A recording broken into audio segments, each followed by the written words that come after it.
안녕하세요. 저는 30대 중반에 딸아이를 키우고 있는 워킹맘입니다. 결혼 전까지만 해도 결혼은 두 사람만 올리는 게 아니라는 말을 가볍게 생각했던 편이었습니다. 가족이라고 해도 저와 남편 이외의 다른 사람의 의견이나 행동을 가볍게 넘길 수 있을 거라고 생각했죠. 아니면 제가 처신을 잘해서 별 문제없는 결혼 생활을 이어갈 수 있을 거라고 생각했습니다. 그런데 실제로 몸소 체험하게 된 결혼 생활로 인해 결혼한 지 얼마 되지 않아 어른들의 말씀이 맞다는 걸 알게 되었어요. 바로 시어머니 때문이었죠. 시모가 어떤 행동을 해오든 제가 처신을 잘해 큰 잡음 없이 넘겨보려 했는데 무조건 제가 잘한다고 해서 생각대로 흘러가지 않는다는 걸 너무 늦게 깨달았습니다. 그래도 제 입장에서는 잘 풀어보려 최대한 해볼 만큼 해봤으니 이렇게 당당하게 시모를 욕하는 글을 적을 수 있겠지만요. 그럼 제가 왜 시모를 이렇게 공개된 장소에서 욕을 하게 되었는지 그 이유를 설명해 보겠습니다. 저와 남편은 친구의 소개로 만나게 되었습니다. 회사를 다니고 있었던 저는 대학 시절 잠깐 해본 연애를 끝으로 긴 시간 동안 혼자 지내고 있었죠. 그렇다고 연애를 하고 싶어 안달이 난 상태는 아니었습니다. 그냥 친구가 좋은 사람이라고 하길래 어떤 사람인지 알아보려 나간 거였죠. 그런데 그곳에서 남편을 만나게 되었고 한눈에 반하게 되었어요. 남편 역시 저에게 호감을 가지고 있었고 우리는 서로에게 가진 감정을 숨기지 않으며 빠르게 연인 사이가 되어갔습니다. 처음부터 서로에게 확신을 가지고 있었던 우리는 결혼을 하는 데 있어 재고 따지고 하지 않기로 했고 지금 서로가 갖춰진 상황 안에서 분에 맞게 준비를 하여 결혼을 하기로 했죠. 어떻게 보면 좀 생각 없이 결혼을 진행할 수 있었던 건 저희 집 형편이 넉넉한 이유에서도 찾을 수 있을 겁니다. 그리고 제가 제법 높은 연봉을 받는 회사에 다닌다는 것도 결혼에 대해 빠른 선택을 할 수 있었던 요인이었죠. 남편 역시 어린 시절부터 장사를 시작하며 제법 모아둔 돈이 있었기에 결혼 준비를 하며 큰 문제는 없을 거라 생각했습니다. 그런데 결혼 이야기가 나오자마자 벽에 부딪히고 말았어요. 바로 남편의 홀어머니였던 시모가 저를 반대했기 때문입니다. 처음에는 이유도 모르고 그저 결혼이 안 된다는 소리만 듣게 되었죠.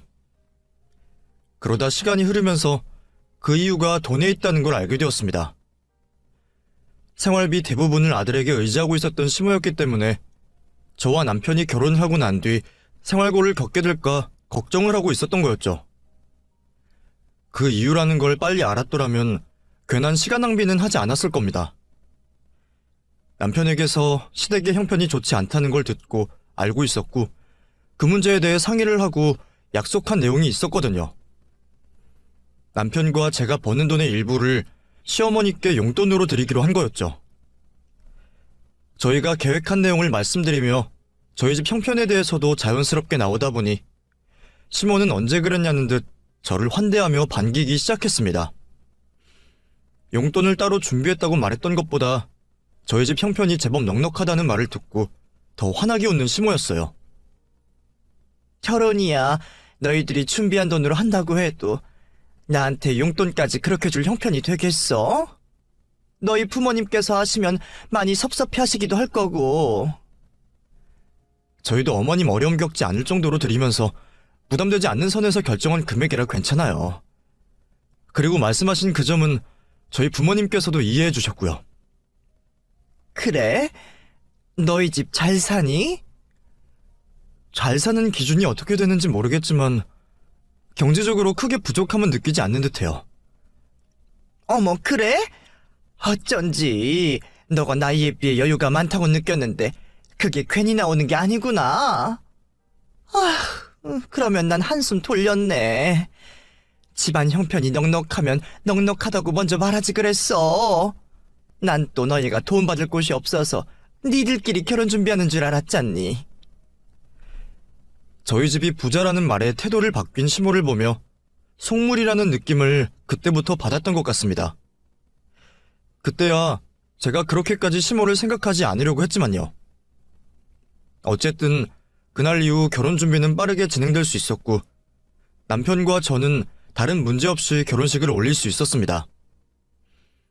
결혼 전 태도를 바꾼 시모는 결혼 후에도 여전히 저에게 잘해주고 있었어요. 제가 주는 용돈 때문인지 수시로 저희 집으로 와서 손수해준 음식을 갖다주고 갔었죠. 너무 잦은 방문이 신경 쓰이긴 했지만 그게 다 저와 남편을 생각해서 한 행동이라고 느꼈기 때문에 시모에게 고마워했습니다. 얼마 뒤 제가 남편 사이에 아이를 가지게 되어서도 저희 친정엄마만큼이나 저에게 신경을 써주셨죠. 그런데 뱃속의 아이가 딸이라는 소식을 듣자 그날 이후로 시모가 저에 대한 태도를 바꾸기 시작했습니다. 네, 어머니. 제가 먼저 연락드리려고 했는데. 아니다. 회사 일로 바쁠 텐데. 생각나는 사람이 먼저 연락하면 되는 거지.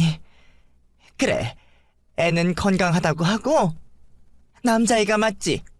내가 꾼 태몽이 딱 남자애인데. 아니요, 공주님이래요. 안 그래도 민철 씨가 딸 노래를 그렇게 부르던데 잘 된 것 같아요. 첫째가 남자아이면 키우기 힘들까봐 걱정했거든요. 뭐? 이 여자애라고? 확실하다고 하니? 거기 옛날 병원 아니야? 네? 초음파로 보이는 걸 육안으로 보는 거라 100% 확실하진 않은데 거의 맞다고 해요. 그렇지. 확실하진 않은 거지? 아무래도 너가 이상한 산부인과를 갔나 보다. 내가 괜찮은 곳 알아봐서 연락 줄 테니 거기서 다시 검사 받아보자. 그 통화에서 시모의 이상한 태도를 느꼈던 저는 단순히 착각일 거라고 생각했습니다. 그런데 시모가 끌고 간 병원에서 다시 한번 여자아이라는 말을 듣게 되자 시모가 확실히 딸을 반기지 않는다는 걸 알 수가 있었죠. 솔직히 제 입장에서는 좀 당황스러웠어요. 이전까지만 해도 시모에게서 손주, 손녀에 대한 어떠한 말도 듣지 못했기 때문이었죠. 8, 90년대도 아닌데 고지식한 모습을 보이는 시모가 어이없었습니다. 하지만 내색을 할 순 없었어요. 그 이후로도 시모는 손녀를 바라지 않는다는 말을 하며 제 신경을 긁었지만 무시를 하며 생활할 수 있는 정도라 개의치 않아 있습니다.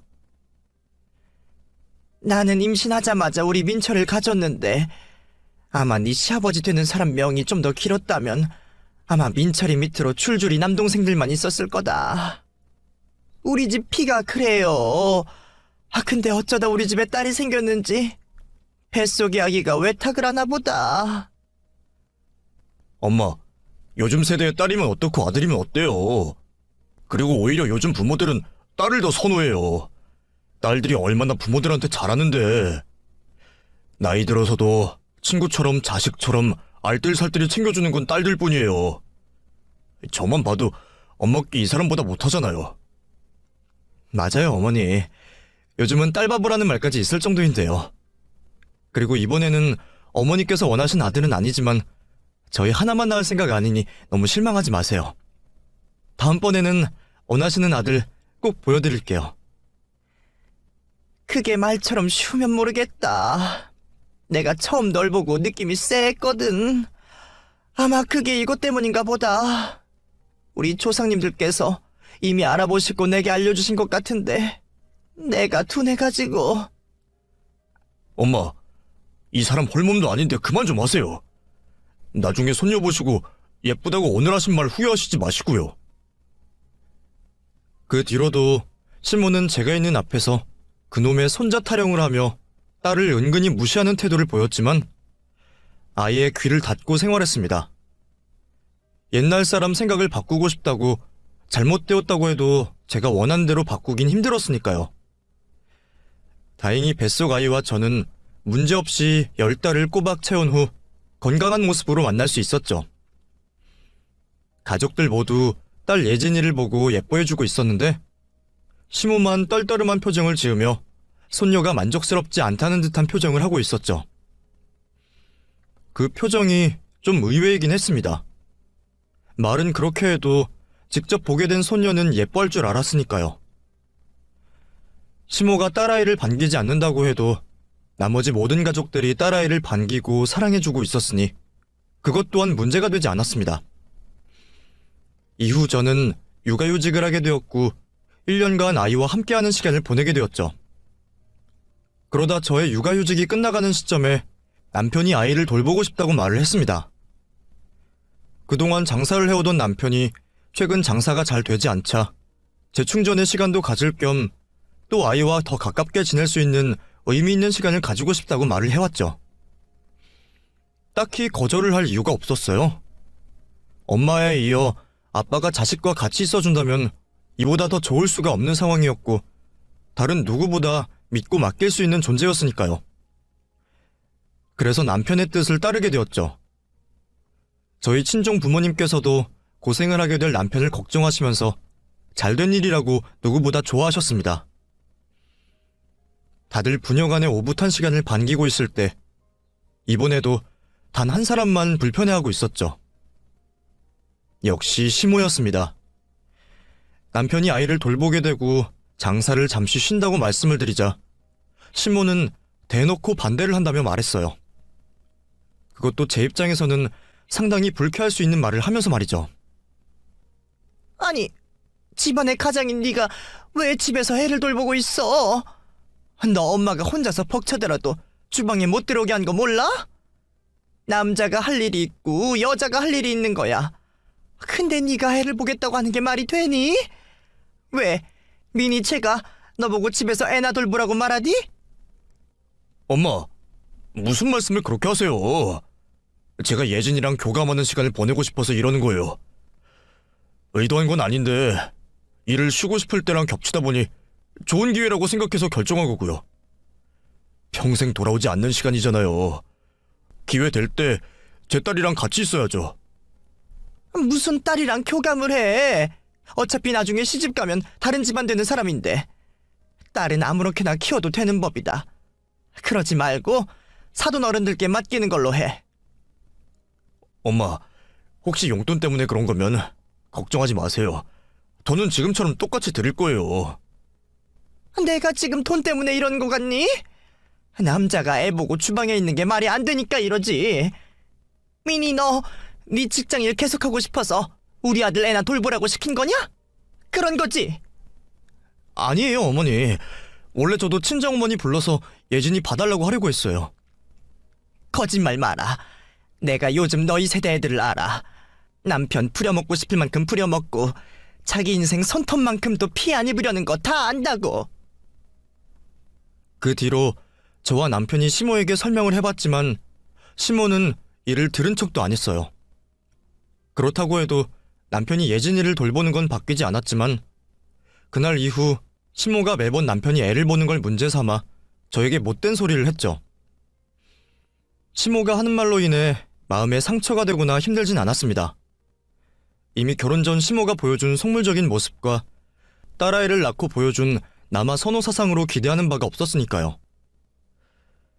그렇게 1년 넘게 남편이 예진이와 시간을 보내주었고 시모만 제외하고 나머지 가족들은 행복한 시간을 보내게 되었죠. 그러다 남편이 지인에게 수익이 좋은 동업을 제안받으면서 다시 한번 장사를 하는 데 있어 고민을 하게 되었습니다. 제 입장에서는 남편이 아이를 돌봐준 시간이 1년을 넘어가는 상황이었고 언젠가는 다시 일을 해야 하는 상황이니 지금이 적기라고 생각이 들었어요. 그래서 남편이 이번 기회는 놓치지 않았으면 싶었죠. 그래서 친정엄마에게 부탁을 하거나 육아 돌보미를 쓰려고 했습니다. 남편이 동업 제안을 받았다고 했을 때 엄마께도 미리 언급을 한 상황이었어요.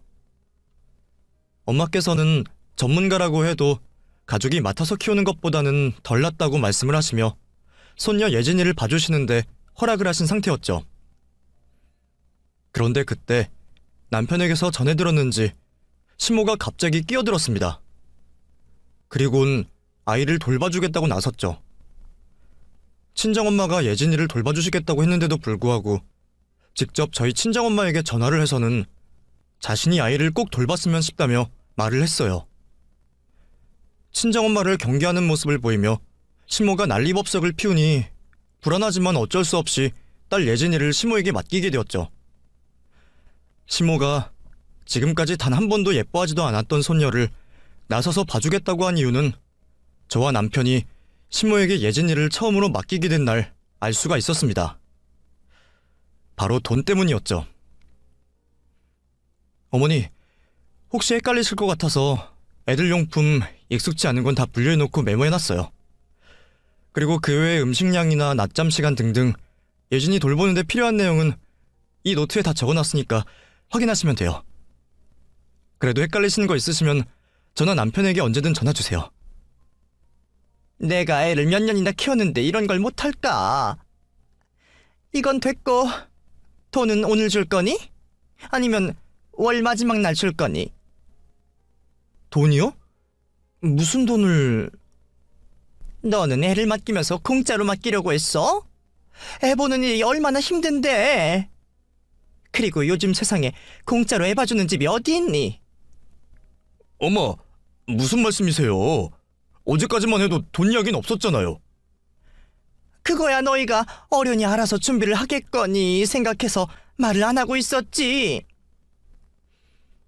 성의 표시는 하려고 했었지만 나서서 애를 봐준다고 하니 월급을 말할 거라고는 생각하지 않았습니다. 그런데 먼저 나서서 돈 이야기를 하고 또 과한 액수를 말하니 좀 당황스럽더라고요. 어차피 친정엄마가 예진을 봐주더라도 어느 정도는 챙겨주려고 했었기에 예상을 넘는 금액이긴 하지만 그만큼 시모가 잘 돌봐주겠지 싶어서 돈을 주고 맡기게 되었죠. 그래도 남편을 혼자 키워온 세월이 있어서 그런지 딱히 흠잡을 일 없이 아이를 잘 보살펴줬어요. 세대 차이로 인해 아이를 키우는 데 있어서 대립하는 일도 몇 번 있었지만 제 생각보다는 시모와 덜 부딪히며 지낼 수 있었죠. 다른 건 다 괜찮았는데 딱 하나 마음에 들지 않았던 게 있었습니다. 바로 제 딸 성격을 가지고 뭐라고 하는 거였죠. 그 나이 때 아이들이 다 비슷비슷할 텐데 꼭 제 딸이 유별난 것처럼 몰아가며 말을 하더라고요. 딸이라 유약하다, 픽하면 울고 도망을 다닌다 등등 안 해도 될 말을 하면서 말이죠. 이래서 딸이 더 쓸모가 없다는 거야. 남자애들은 키우기 얼마나 쉬워. 장난감 하나 던져주면 하루 종일 떼쓰는 거 없이 잘 노는데 여자애들은 같이 놀아달라 하고 뭐라고 하면 울고 도망가고. 내가 이 나이 먹어서 왜 사서 고생을 하는지.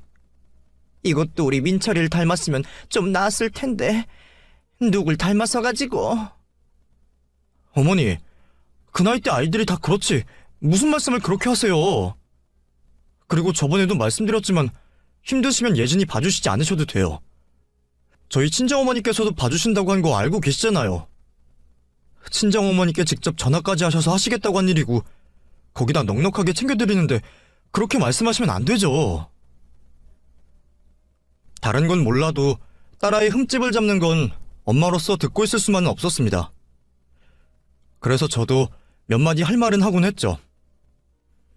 더욱이 예진이가 저와 남편과 있을 때는 보이지 않던 모습이라 당연히 시모가 말을 과장해서 흠집을 잡는다고 생각했어요. 시모에게 듣지도 않아도 될 소리를 들으며 키울 순 없다고 생각해서 적당할 때 핑계를 대고 친정엄마께 맡기거나 괜찮은 육아 돌보미를 고용할 생각도 하고 있었습니다.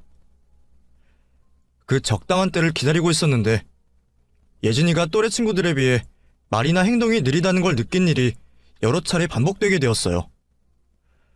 특히 아이들이 말을 조금씩 깨우치며 가족들과 의사소통을 하는데 흥미를 두는데 반해 예진이는 혼자 있는 시간이 많거나 멍한 모습을 자주 보여줬죠. 이를 보고 걱정이 되기 시작했던 저와 남편은 예진이를 데리고 병원에 가서 검사를 받아보게 되었습니다. 그리고 예진이가 발달장애라는 검사 결과를 받게 되었죠. 그 이야기를 듣자마자 세상이 무너지는 경험을 하게 되었어요. 그러면서 예진이를 임신하고 있을 때 내가 무슨 잘못을 했는지 원인이 될 만한 것을 찾으며 저를 자책하게 되었죠. 모두 내 잘못 같았습니다. 나 때문에 아이가 발달장애를 겪는 것 같아 죄인이 된 것 같았어요. 남편 역시도 자신이 아이를 돌보고 있을 때 생긴 문제 같다며 스스로를 자책하고 있었죠. 아직은 나아질 희망이 있다고 병원에서 듣게 되었지만 좀처럼 슬픔에서 헤어나오지 못했습니다. 가족들 전부 예진이의 소식을 알고 위로를 해주었지만 귀에 들어오지 않았고 오로지 저와 남편 둘이서만 서로를 의지한 채 서로에게 위안이 되는 이야기를 하며 견뎌냈죠. 우리 두 사람 모두 아이가 나아질 수 있다는 작은 희망에 기대어 치료를 받기로 했습니다. 아이의 치료가 꼭 필요해지면서 시모를 중간에 떼놓으려고 했던 계획도 달라지게 되었죠. 다리가 불편한 친정엄마가 아이를 데리고 병원 치료를 받을 수 없었기 때문이었습니다. 그런데 저희에게 예진이가 발달장애라는 이야기를 들을 때까지만 해도 크게 관심 없던 시모가 아이 치료에 도움이 되는 책을 사달라고 했어요. 시모가 아무리 정이 없다고 해도 친손녀 걱정이 되는구나 싶었는데 어처구니가 없는 소리를 해왔죠. 내가 알아보니까 이런 거 치료하는데 돈이 어마어마하게 비싸더라. 시간당 몇십씩이던데. 그러면 내가 예진이 곁에서 병원 치료도 돕고 집안에서 치료와 교육까지 하면 이게 다 얼마냐? 안 그래? 너희가 책만 사주면 내가 거기 나와 있는 대로 할 테니 나한테 그 값을 좀 쳐줬으면 하는데. 그렇다고 뭐 많이 달라는 건 아니고. 엄마, 아픈 애가 있는 부모한테 그렇게까지 하셔야 돼요? 그것도 말씀하실 거면 제 앞에서 하시지. 이 사람 있는 앞에서 무슨 이런 실언을 하세요? 내가 못할 말했니? 보통 애도 아니고 아픈 애를 키우는데 그게 몇 배는 더 힘든 일이라는 거 너희가 더 잘할 거 아니야. 거기다 안사돈께서도 무릎이 안 좋으셔서 돌보기 힘드시다며. 그러면 내가 고급 인력인데 그거에 맞게 줘야지. 안 그래? 그때는 정말 기가 차지 않아서 말이 나오지 않았습니다. 아픈 아이를 가지고 협상을 하는 시모의 모습에 역겹기까지 하더군요. 그런데 아쉬운 놈이 우물을 판다고 시모에게 아이를 맡길 수밖에 없었어요.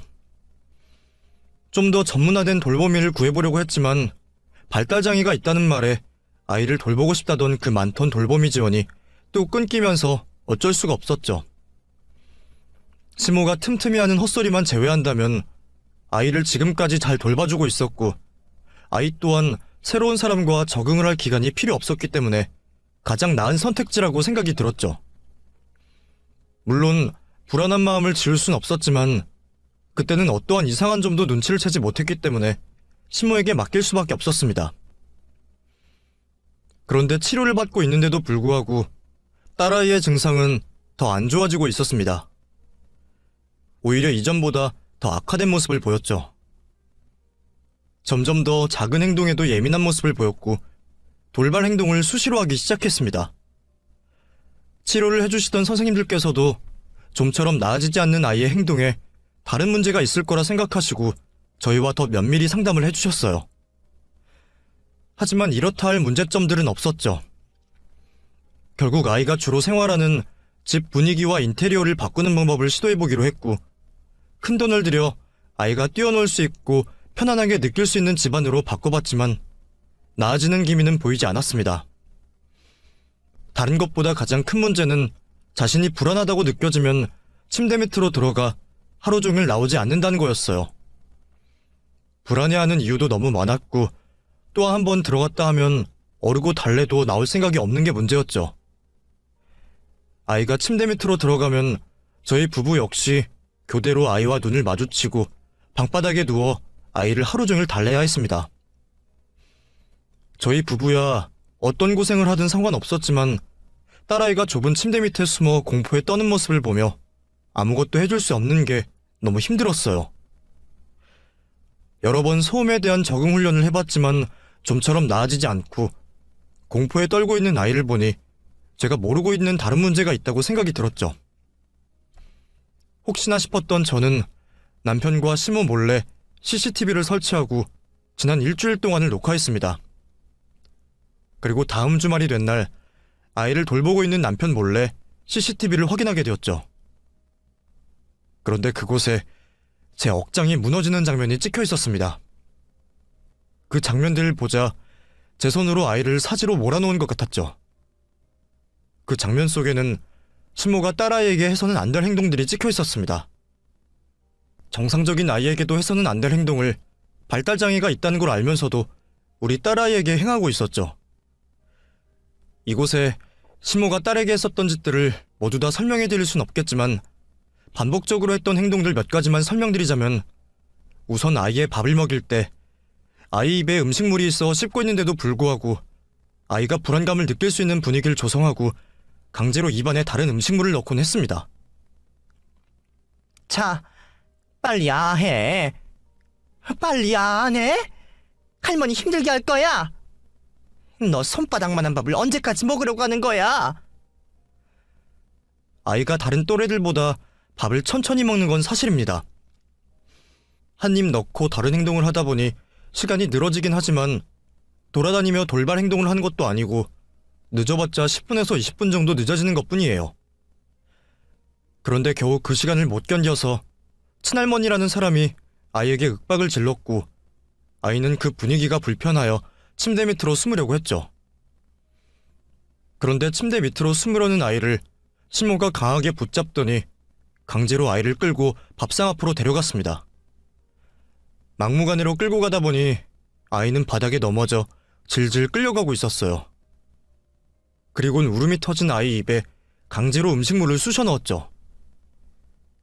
넌 니에미를 닮아서 그러냐? 왜 이렇게 우리 집안 사람들을 힘들게 만들어? 네가 밥을 빨리 먹어야 내가 다음 일을 할 거 아니야. 모질이년. 좋은 말로 할 때 빨리 입 벌려. 아이에게 숨 쉴 틈도 없이 음식을 먹이는 모습을 보니 음식물에 기도가 막히지 않은 걸 다행이라고 생각해야 할 정도였어요. 아이 상태가 어떻든 신경을 조금도 쓰지 않고 무조건 밥을 다 먹이는 것에만 집중을 하더군요. 그리곤 싹 비워진 밥그릇을 사진 찍어 저와 남편에게 보내고 있었습니다. 그 장면을 보자 지금까지 시모가 보냈던 아이의 비워진 식기 사진의 횟수만큼 아이가 시모에게 괴롭힘을 당했다고 생각하니 가슴이 미어졌어요. 그리고 또 이런 일도 있었죠. 아이가 씻거나 외출을 위해 옷을 갈아입을 때는 마치 종이 인형을 다루듯이 팔과 다리를 잡고 휙휙 던지고 바닥에 끌고 다니며 옷을 강제로 입혔습니다. 아이가 조금만 칭얼거리면 입에 담을 수도 없는 말을 하며 아이에게 겁을 줬어요. 이게 조용히 안 해? 니네 애미도 참 대단하다. 너 같은 걸 낳고 뭐가 예쁘다고 이렇게 비싼 옷을 사 입힌다고 하니? 너 때문에 집안에 들어간 돈이 얼만데. 하여튼 니네 애미 때문에 우리 아들만 고생이지. 이게 뭐야? 어디 고아원에 보내버리면 편할 것을. 사서 고생하는 거잖아. 하기야, 고생을 지네가 하나? 내가 하지. 그래도 모자란 니 덕에 내가 먹고 산다 이년아.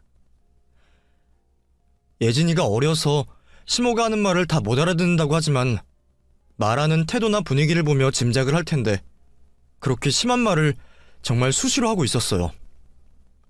그 외에도 그 나이 때 아이가 할 수 있는 작은 실수를 하면 괜히 발달장애를 들먹이며 아이를 나무랐고 저지른 실수에 비해 하기 힘든 벌을 주고는 했죠. 신체적인 폭력까진 쓰지 않았지만 항상 입에서는 폭력적인 말들이 나왔고 곧 때릴 것 같은 행동을 취하며 아이에게 정서적으로 겁을 주고는 했습니다. 그럴 때면 아이는 공포에 떨며 할머니에게서 벗어나려고 했어요. 집을 나가려고 한 모습도 보였고 온 집을 돌아다니며 숨기도 했죠. 하지만 항상 시모의 손에 붙잡히고는 했습니다. 그래서 아이가 택한 게 침대 밑이었어요. 무릎을 굽히는데 시간이 많이 걸리는 시모가 바닥에 빨리 주저앉을 수가 없었고 팔을 뻗더라도 반대편에 있으면 손이 닿지 않았으니 딸아이에게는 유일하게 시모의 손을 벗어날 수 있는 공간이었던 거죠. 이제까지 시모가 아이를 어떻게 돌보았는지 알게 되었습니다. 그리고 치료를 받고 있던 아이가 왜 점점 더 악화되어 가는지도 알게 되었죠. 아이에 대한 문제를 너무 안일하게 생각을 한 것 같아 죄책감이 들었습니다. 제가 좀 더 자세히 아이를 지켜보고 확인을 했더라면 아이가 시모와 같이 있는 공포스러운 시간을 좀 더 일찍이 끊어낼 수 있었을 텐데 계속 다른 곳에서 문제가 있다고 생각하며 아이에게 힘겨운 시간을 맞는 것 같아 모두 제 잘못으로 느껴졌죠. 더 이상 아이에게 고통스러운 시간을 줄 수 없었습니다. 저는 남편에게 동영상을 보여주기로 했죠. 남편 역시 시모가 하는 행동을 보곤 입을 다물지 못했습니다. 욕심 많고 저와 아이에게 까칠하게 굴어도 설마 당신 아들의 딸이자 손녀인 아이에게 사람이 해서는 안 될 행동까지 할 거라고는 단 한 번도 생각해 본 적 없었던 거죠. 남편은 저와 아이에게 미안해하며 눈물을 보였습니다. 그리곤 자신은 무슨 말도 할 말이 없다며 제가 원하는 대로 시모를 벌하자고 했죠. 당신과 예진이가 무슨 잘못이 있겠어? 전부 다 내 잘못이지. 엄마가 이렇게 할 거라고는 나도 생각 못했는데 나도 이해가 잘 안 돼. 엄마가 왜 친손녀인 예진이를 괴롭혔는지. 그런데 그 이유가 무엇이 되었건 이건 아니야. 이건 이유가 무엇이든 간에 용서받을 수 없는 행동이라고. 나는 당신이 하자는 대로 할게. 지금 이 자리에서 경찰에 신고해서 처벌 내리고자 하면 그렇게 따를 거고, 당신이 엄마와 연 끊으라고 하면 끊을 거야. 내가 당신, 예진이, 그리고 처가 식구들 모두 볼 면목이 없어서 그래. 나 배려하지 말고 당신이 예진이 엄마로서 우리 엄마 어떻게 할 건지 말해줘. 그대로 따를게. 머리와 마음이 시키는 대로 한다면 예진이가 당했던 걸 시모에게 똑같이 돌려주고 싶었고 평생 감옥에서 생활하게 만들고 싶었지만 제가 사랑하는 남편의 어머니이기도 했습니다. 저보다 이 상황이 더 견디기 힘들고 가슴이 아플 사람은 남편이었어요. 저야 시모를 평생 안 보고 남으로 산다고 해도 상관이 없겠지만 남편은 어찌되었건 하늘이 맺어준 천륜이라고 하는 부모인데 두 사람을 끊는 것도 답은 아니라고 생각이 들었습니다. 그래서 시모에게 진정성 있는 사과와 함께 앞으로 2번 다시는 저와 예진이에게 함부로 하지 말라는 약속을 받고 끝내려고 했어요. 남편에게 제가 원하는 바를 말하게 되었죠. 제 이야기를 듣고 난 뒤 남편은 곧장 시모를 집으로 데려왔습니다. 눈치 하나는 빨랐던 시모는 자신을 데리러 온 아들의 이전과 다른 모습에 전보다 조심을 하는 모습을 보였죠. 하지만 저희가 자신이 한 행동을 알고 있을 거라고는 생각도 못하는 듯 보였어요. 무슨 일인데 주말까지 날 여기로 부른 거냐? 음식 차려진 것도 없는 걸 보면 같이 밥 먹으려는 건 아닌 것 같고, 며느리란 애는 시어머니 왔는데도 인사 안 하는 거 보면 뭔 불만이 있는 것 같은데. 또 뭐야? 모처럼 쉬는 주말인데 너네 마음대로 부르면 되겠어? 나도 엄연히 일주일 내내 일하다가 겨우 주말 되어서 쉬는 건데. 이러면 내가 여기 온 시간도 주말에 일한 걸로 쳐줘야 돼. 주말에는 시급이 더 높은 거 알지? 엄마, 그런 말씀할 분위기 아니에요. 지금 저 사람이나 저나 엄마가 한 행동 때문에 단단히 화가 났다고요. 우선 앉으신 다음에 말씀드릴게요. 뭐? 화가 나? 민철이 너 지금 엄마한테 무슨 말버릇이야? 너 점점 제 편이 되어간다? 내가 너 어떻게 키웠는지 벌써 까먹은 거야? 뻔뻔한 모습의 시모를 보니 더는 기다릴 필요가 없을 것 같았습니다. 시모에게 말을 하려는 남편의 말을 가로막고 제가 이야기를 했죠. 그럼 부모가 되어서 자식이 학대당하는 장면을 봤는데 화가 안 날까요? 저희 다 봤어요. 어머님께서 저희가 없을 때 예진이에게 무슨 짓을 했는지 저희 두 눈으로 똑똑히 봤다고요. 어떻게 다른 사람도 아니고 친할머니 되신다는 어머님께서 그렇게 하실 수 있어요? 애 보는 게 쉽지 않다고 해도 친손녀이잖아요. 그리고 어머님께서 잘 돌볼 수 있으시다면서요. 너 지금 무슨 소리 하는 거냐? 누가 누굴 학대해? 이제 네가 날 못된 시어머니로 만들려고 이런 중상모략을 꾸며? 너 나를 내 아들 곁에서 아주 보내버리려고 이러는 것 같은데 내가 다른 팔푼이 시어머니들처럼 당하고만 있을 줄 아나? 민철아, 얘 말 듣지 말아라. 얘가 예진이한테 시켜서 내가 하지도 않는 짓을 했다고 지목하게 만든 거야. 다 제가 꾸민 거라고. 명백한 증거가 있는데 계속 거짓말하실 거예요? 어머님, 저도 누군가의 자식이고 이제는 엄마이니까 일 크게 만들고 싶지 않아요. 그러니까 솔직하게 인정하시고 진심으로 예진이와 저희에게 잘못 구하세요. 증거? 그래, 네가 증거 있다고 하면 가져와봐라. 예진이 몸에 난 상처 때문이라면 난 아무 상관없어. 지가 미친년처럼 뛰어다니고 부딪히는 걸 내가 어떻게 아냐. 그리고 그게 내 탓이야. 애초에 저렇게 낳은 네 탓이지. 오리발을 내미는 시모에게 다른 말 하지 않고 CCTV로 찍힌 집안 동영상을 보여줬습니다. TV에서 자신의 모습이 나오자 그 누구보다 당황한 시모는 자기가 예진이에게 한 행동을 보며 고개를 들지 못했어요. 고개를 숙이고 있는 시모에게 다시 한번 사죄를 하라고 말을 하게 되었죠. 이제 인정하시겠어요? 솔직히 이런 일이 있을 거라고는 생각도 못했어요. 요즘 유치원 육아 돌보미들이 애들 학대하는 문제가 있다곤 들었지만 우리 집은 그래도 어머님이 봐주시니까 거기까지는 신경 쓰지 않아도 되겠지 싶었다고요. 자기 아들 금이야 오기야 키우신 분이니까 내 딸 그만큼은 아니라도 잘 돌봐주실 거라고 생각했어요. 그런데 지금 무슨 행동하셨어요? 보통 애도 아니고 발달장애가 있는 애를 저렇게 학대를 하시면 어떻게 해요?